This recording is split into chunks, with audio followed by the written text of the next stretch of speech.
Welcome back to the morning show here on Arise News. Joining us now is Professor Kemi Rotimi, a professor of history at the Obafemi Awolowo University, Ile-Ife, whose research interest is in the history of the police and policing in Nigeria.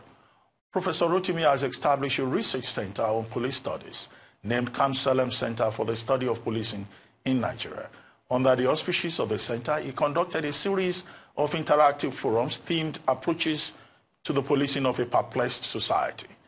He is also the author of The Police in a Federal State, The Nigerian Experience, and has published a number of journal articles on the subject area. Welcome to the morning show, Professor Rotimi. Good morning. Thank you for joining us today. Thank you very much. Yeah, I like that this idea of the police in a perplexed society. Yes. Yeah. How perplexed is the Nigerian society in terms of the efficiency of the police? Well, the perplexity derives both from the quantum of police personnel and even the challenges of policing. For the regular observer of the Nigerian political, social scene, it's clear that much of Nigeria's space is unpoliced. And because of the death of personnel, and of course the various crises that we have lived with, especially since the beginning of the 21st century, you name them, Boko Haram, Niger Delta, herdsmen farmers crisis, the latest. And then of course the contestation for power and privilege by contending political operatives, PDP, APC, just name them. So the issues warranting intervention by the police are numerous, and they don't seem to be anywhere near being resolved decisively.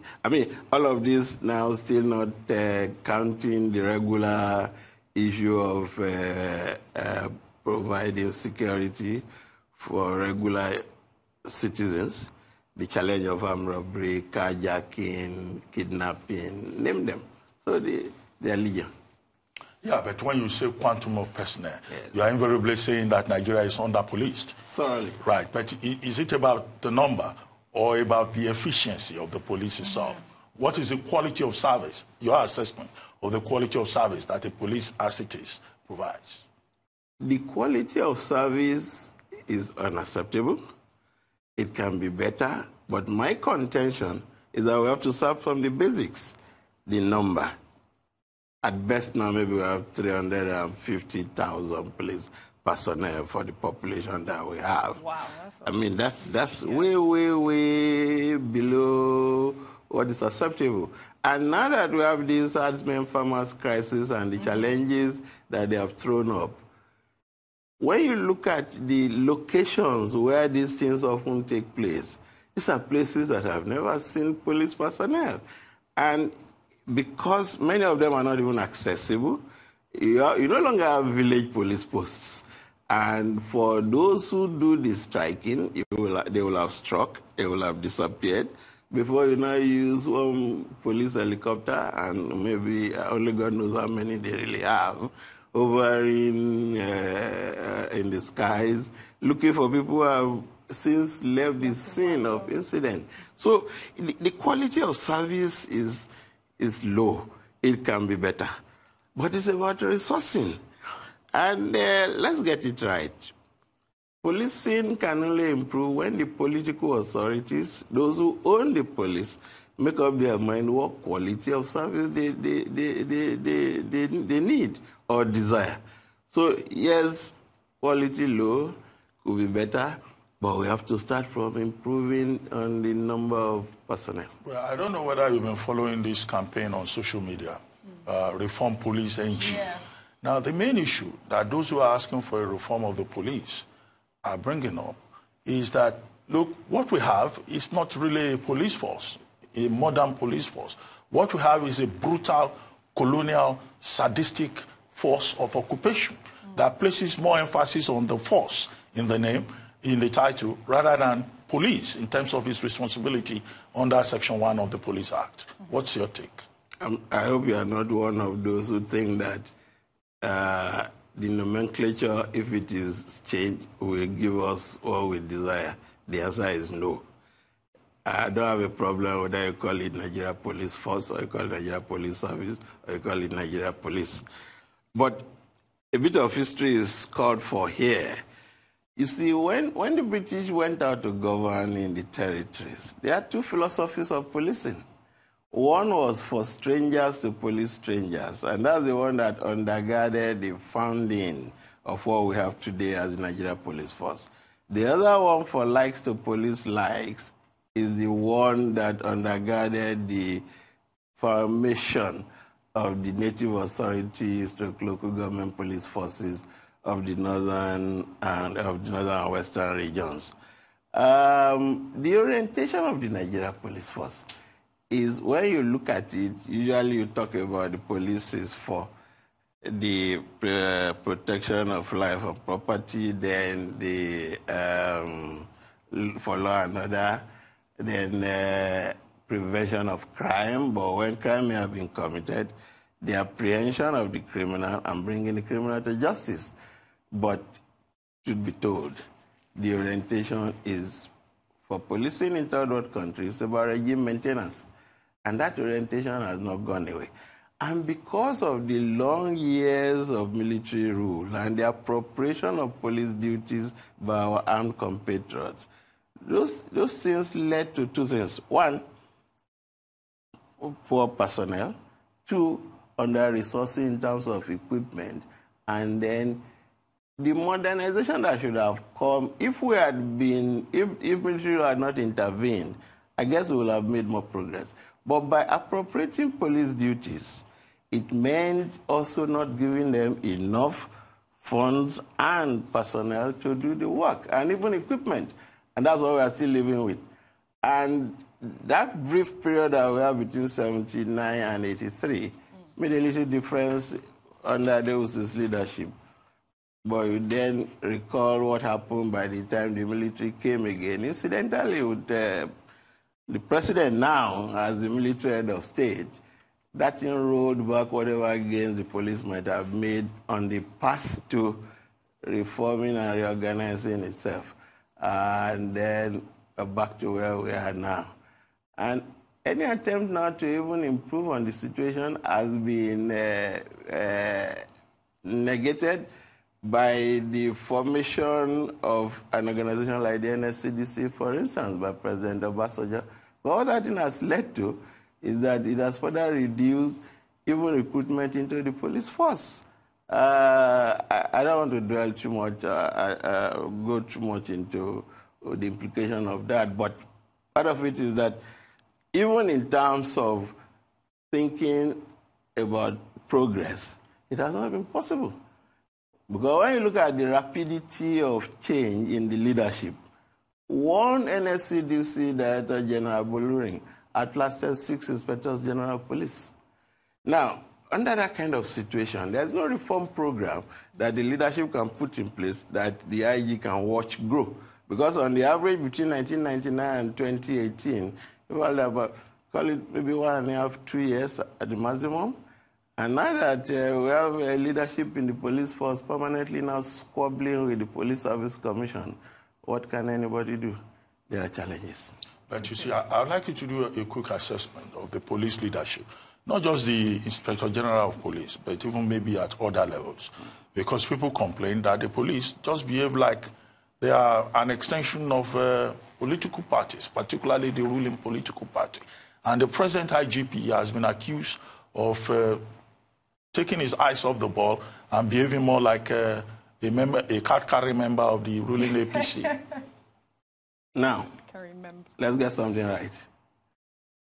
Because of the orientation of the police in third world countries and that link with regime maintenance, which they privilege over any other duty that they have, the police will always appear to the observing public as an organization very partial to the government of the day.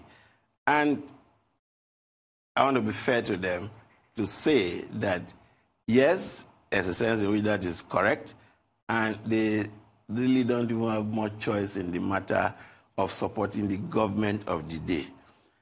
Now, separating support for the government of the day in the matter of maintaining law and order, as distinct from being seen as an appendage of the ruling elite, can be very difficult to appreciate.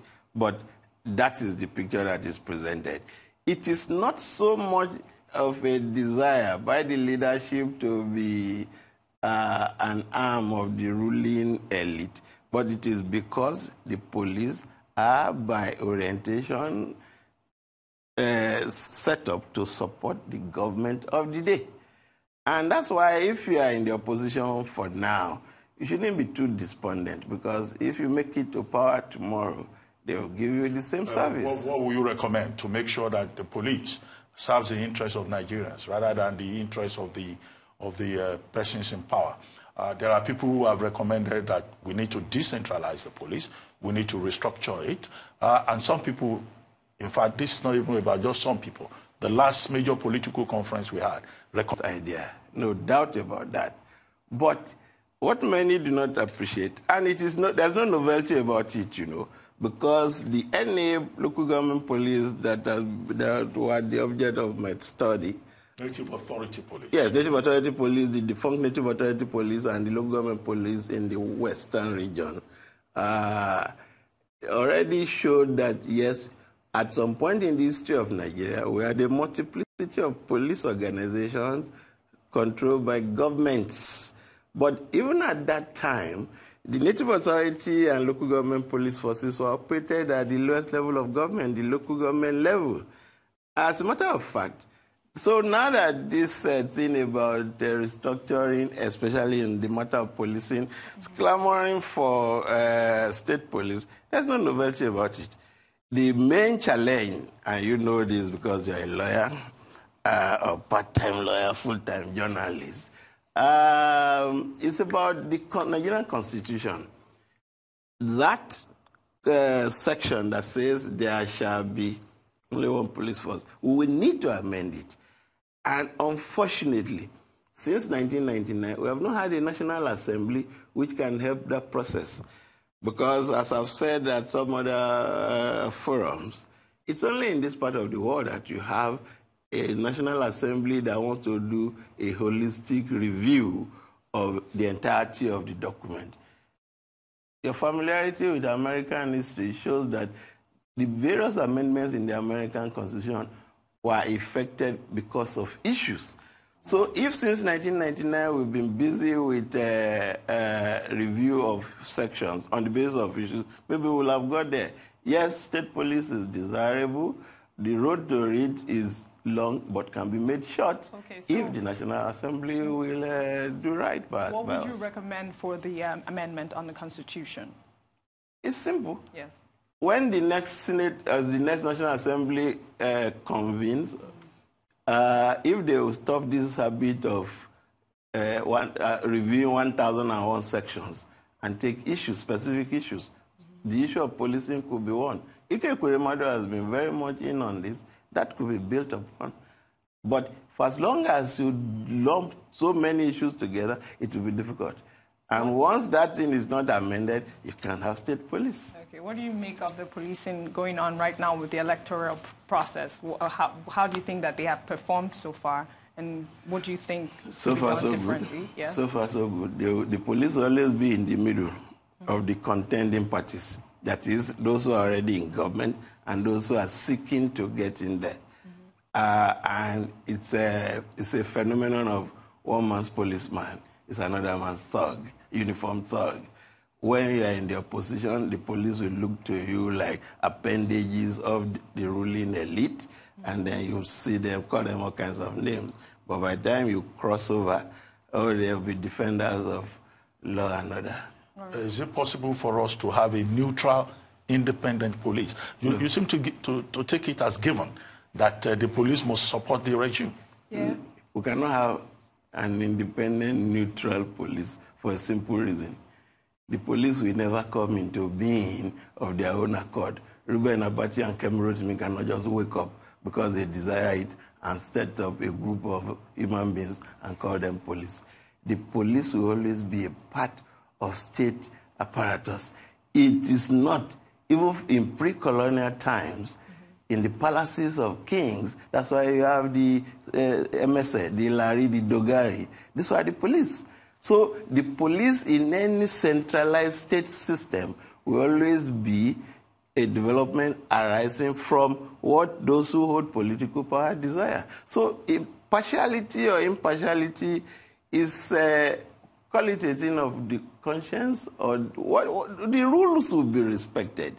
But for as long as you have people who are out of government but want to get in there and want to struggle to get in there, you always have the police standing in the middle. It's a delicate balancing act. Well, this reason you've just given, isn't that the reason why some people say the idea of state police cannot work? Because you would then have people turning the police, into their own army units, military units, more or less, in various states. And then that would be a prescription for chaos. It is the cheapest argument to demolish. Yes. Demolish it. I will. Yeah, go ahead. And I'll go with the example that I've always given of 3 Nigerians who are southwestern Nigerians. Okay. Aki Omobore, Soji Odujo, SM Afolabi. In the 60s, these were AG sympathizers and had a rough time with the local government police in western Nigeria. Aki Omobore was president of UI. It was when they were protesting Akitala's election crisis that the police invaded the University of Ibadan. Soji Odujo was a rookie lawyer in Abeokuta. Had a problem. Afolabi, an accounts person in UI, had to run away to hide somewhere in the north. In 1982-83, these 3 men were in the UPN but wanted to become governors of Ogun, Oyo, and Ondo, and then defected to the MPN. They enjoyed police protection. In the 60s, in late 60s, before the police were to them uniformed thugs. In 82-83, they were defenders of law and order. Akababuro ruled Ondo State, my state, for the brief period that he did from inside an armored tank, and Afolabi and the rest of them. So if you use the police that you have temporary control over at any time to tyrannize the opposition, you have only one prayer to say: to die in office. Because if you don't die in office, when the equation changes, you will also come under their slammer. We don't have to go far. The experience since 1999 teaches us that. You are in government, you knew what happened. People complained that the police was for the PDP, but what have we had since then? All right, so back in August, I believe it was in August, the IG restructured SARS, right, and appointed a new commissioner of police to lead the Federal Special Anti-Robbery Squad nationwide. What do you make of that? Not much. Okay, why? Why do you say that? Because it's even worse now. So it's because by now domiciling the office of the CP in Abuja, it even makes control much more difficult. Because all that has changed, just a nomenclature problem. And that's one problem with Nigeria. Or with us, or the leadership. SARS. Now you now have SARS. What's the big deal?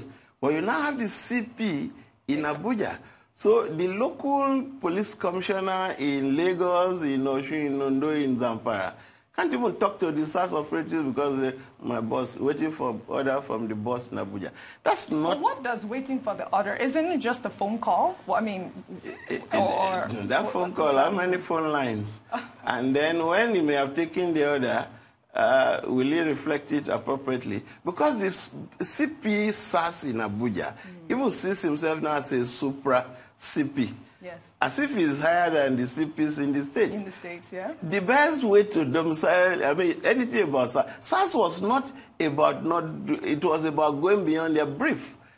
They were supposed to be for kidnapping, serious crimes, but then they began to meddle in land matters. And if you owe me money and I can get some SARS, but they can help me to harass you.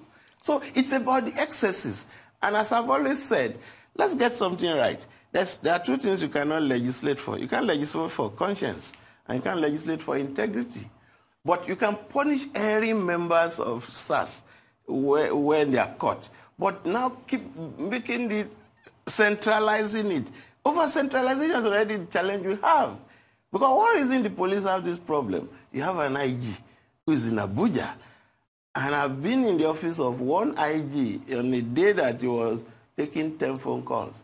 This is live. And then you ask yourself, what can it be? Well, Prof, what structure of policing will you consider ideal for a federal state like Nigeria? Multi-ethnic, multicultural. In the immediate, that section of the Constitution must be amended. So you can even have police up to the local government level. Because the government that touches the lives of people the closest is the local government. But that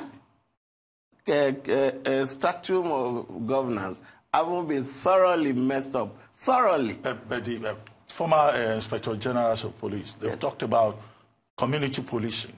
Does that address what you're talking about? Community policing, you just used an expression earlier, buzzword. It is a buzzword. What is community policing?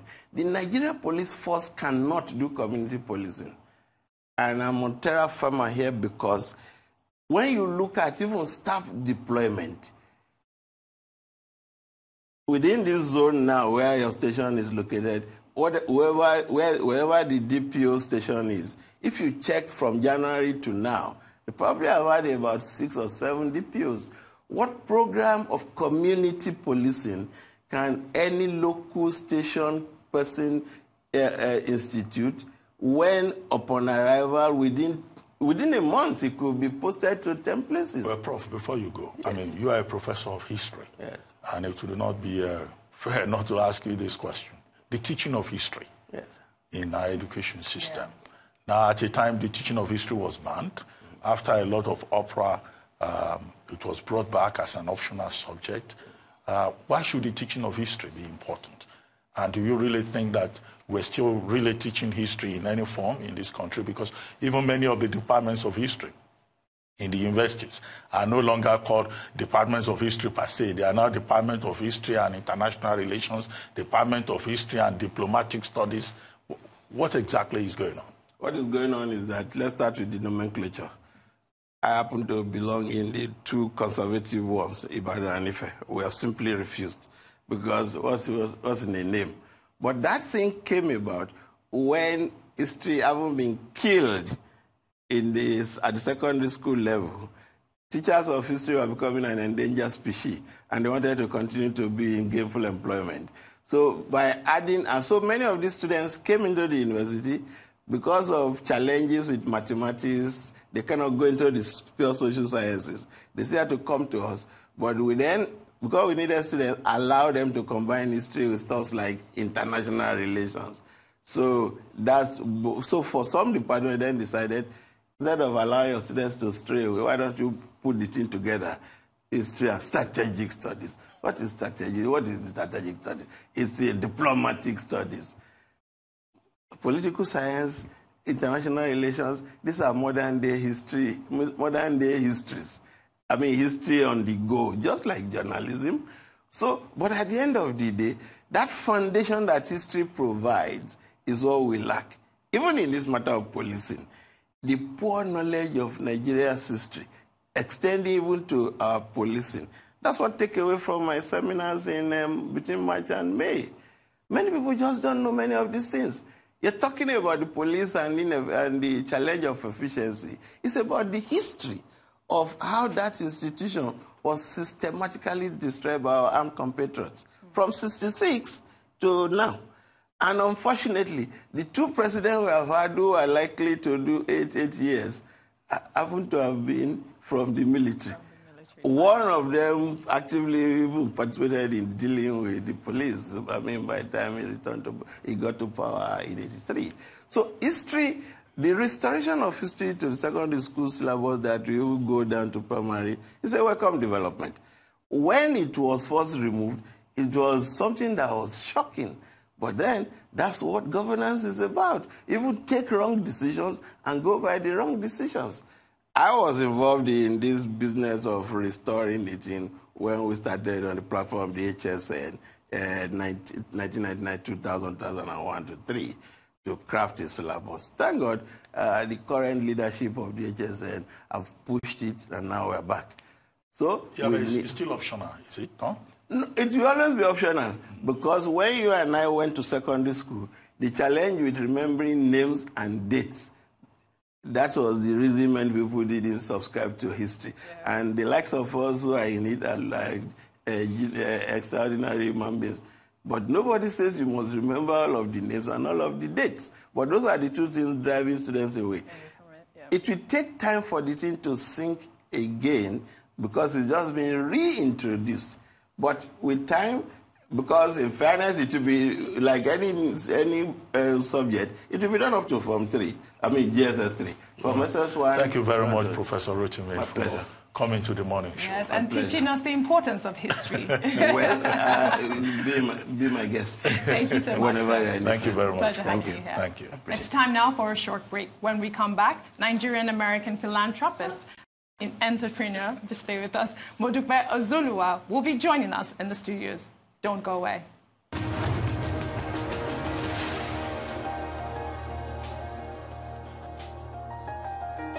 There's an old saying in Nigeria, thoughts and dreams are